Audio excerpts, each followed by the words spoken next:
The safest way to celebrate Thanksgiving this year is at home with the people who live in your household.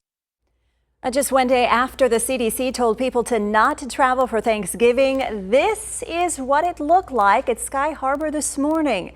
Crowds of people waiting at their gates, something we have not seen in a very long time. That is nuts. So joining us now is Dr. Ed Westerfield, a Valley anesthesiologist who was traveling to Mexico this morning, and you were right in the middle of that crowd. The video that you've seen on our air all day, by the way, is video that doctor shot.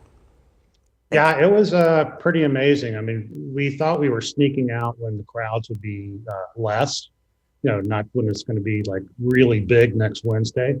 And you get there and it was packed. I mean, I haven't seen crowds like that, until way before the pandemic. Yeah. And, you saw people mostly trying to keep masks, but if you look around, you see, especially the little kids, they just can't do it. And, I just look at this is going to be the super spreader event of all time. How was your flight? How long was your flight? And were you traveling for work? Oh, no, this was for vacation. We're in Puerto Vallarta and it was a 2-hour flight.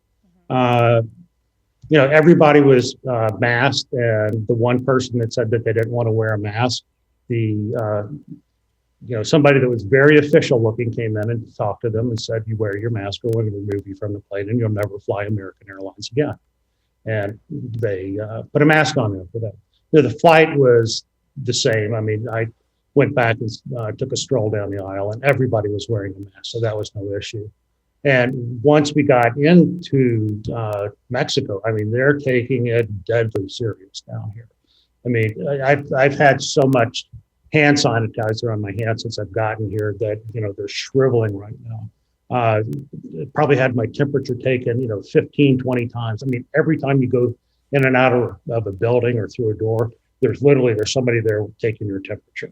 And they took our luggage and literally decontaminated it before they brought it up to our room. They're doing a really good job down here. But the thing is, this is the first week their resorts have been open down here.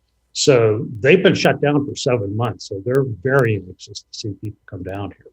Yeah, they definitely are relying on those tourism dollars and the business there. Doctor, I think a lot of us were shocked by your video. Probably a lot of those passengers figured what you did, that they were all sneaking out of town early and avoiding the crowds. But once you're in that crowd, what are things that people watching right now who are going to fly in the next few days for whatever reason, what can they do? Because I think that there's only so much in your control when you're talking about crowds like that and trying to social distance. Put a mask on, make sure it stays on. I mean, it's like the thing I heard were people saying, this is really dangerous. I mean, and they weren't kidding. You could tell that, you felt like you were walking into a biohazard facility. And you've got to protect yourself. You can't depend on somebody else to protect you. It's that simple.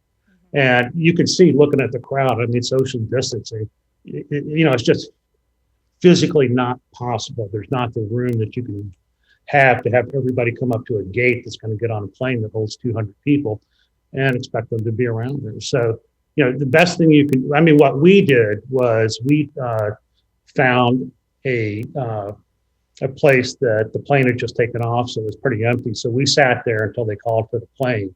And then we came down here. This is literally just the last second we walked up here to get on the plane. And so, if you can do that, stay away from this stuff.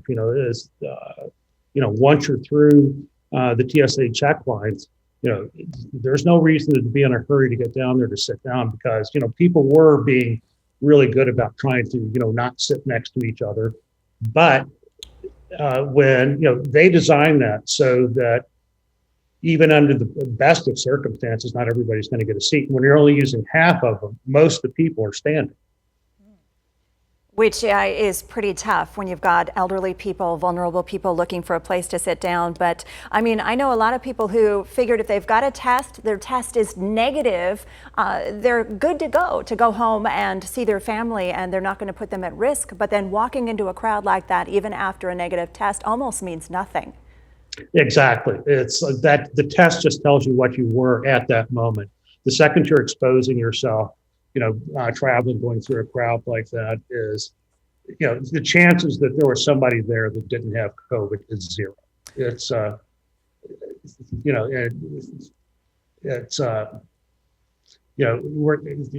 the problem is the virus is so widespread right now that it doesn't matter where you go, what type of ground, how small it is. The odds are getting really good that you're going to be exposed to COVID.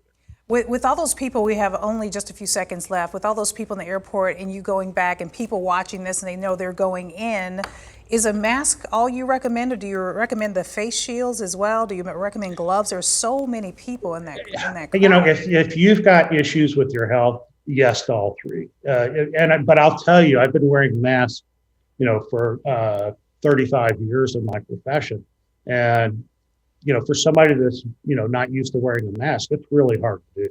It's you'll have it on for a while, your nose starts itching. Trust me, I've done all that stuff. But